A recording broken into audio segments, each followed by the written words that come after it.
Assalamu alaikum. Good time to all of you. How are you all? Hope you all fine and fine. Thank you very much for watching this video.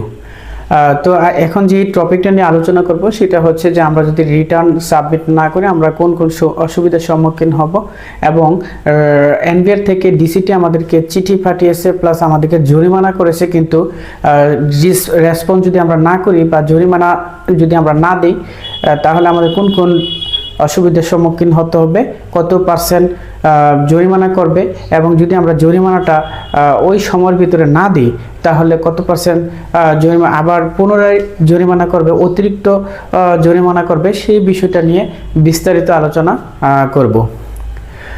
ইতিপূর্বে আমরা জানি যে return সাবমিটের জন্য একটা কিছু বাধ্যবাধকতামূলক কিছু rules regulation NBR icon 2023-এ আমাদেরকে add করেছে।